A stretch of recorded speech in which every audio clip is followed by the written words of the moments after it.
বাংলাদেশের পরিবেশ ব্যবসাবান্ধব হওয়ায় এখানে বিনিয়োগের বিশাল সম্ভাবনা তৈরির পাশাপাশি কর্মসংস্থানেরও সুযোগ বাড়ছে। ফলে চাইনিজ কমিউনিটির সংখ্যাও এখানে দিন দিন বৃদ্ধি পাচ্ছে। ভবিষ্যতে বাংলাদেশের বিভিন্ন খাতে চীনের বিনিয়োগ আরও বাড়বে বলেও আশা করছেন চীনা ব্যবসায়ীরা। সম্প্রতি ঢাকার একটি ৫ তারকা হোটেলে বাংলাদেশে কর্মরত চীনা নাগরিকদের সংগঠন ওভারসিজ চাইনিজ অ্যাসোসিয়েশন ইন বাংলাদেশের চতুর্থ পরিচালনা পর্ষদের উদ্বোধন অনুষ্ঠানে এসব কথা বলেন বক্তারা।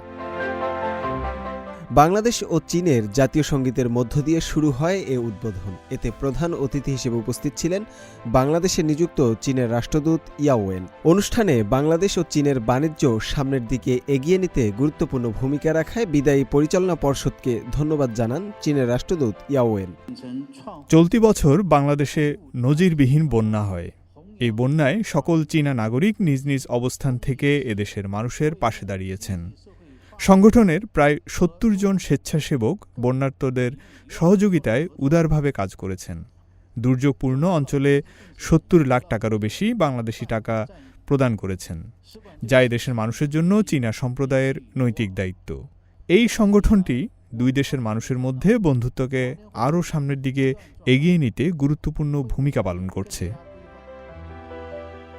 বাংলাদেশে চীনের বিনিয়োগ বৃদ্ধির পাশাপাশি চীন ও এদেশের মানুষের মধ্যকার সম্পর্ক উন্নয়নের লক্ষ্যে ৭ বছর আগে সংগঠনটির যাত্রা শুরু হয়।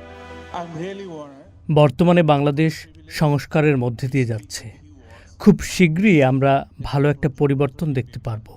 বেবজা আম, টেক্সটাইল, ইলেকট্রনিক্স, চা সহ বেশ কিছু পণ্যে বিনিয়োগের সুযোগ দিচ্ছে, যা একটি ভালো সুযোগ। এটি শুধু বিনিয়োগ নয়, এদেশের বহুমাত্রিক অর্থনীতির প্রবৃদ্ধিতে ভূমিকা রাখবে। বেবজা এদেশে বিনিয়োগের সকল সুবিধা দিচ্ছে। আমি চীনা প্রতিষ্ঠানগুলোকে বাংলাদেশে আরও বেশি বিনিয়োগের আহ্বান জানাই। বর্তমানে বাংলাদেশ ব্যবসা বান্ধব, এখানে বিনিয়োগের বিভিন্ন জায়গা রয়েছে। এতে আরও বক্তব্য রাখেন বিডার নির্বাহী সদস্য শাহ মাহমুদ, ওভারসিজ অ্যাসোসিয়েশনের স্থায়ী সভাপতি পলিন নাকান সহ অন্যান্যরা। এছাড়া সফলভাবে দায়িত্ব পালন ও বিভিন্ন ক্ষেত্রে গুরুত্বপূর্ণ অবদান রাখায় ওভারসিজ চাইনিজ অ্যাসোসিয়েশন ইন বাংলাদেশের বিদায়ী পরিচালনা পর্ষদকে সম্মাননা স্মারক ও সনদপত্র প্রদান করেন চীনের রাষ্ট্রদূত। অনুষ্ঠান শেষে দুই দেশের পরিবেশনায় একটি মনোজ্ঞ সাংস্কৃতিক অনুষ্ঠানেরও আয়োজন করা হয়। শুভ আনোয়ার, CMG বাংলা, ঢাকা।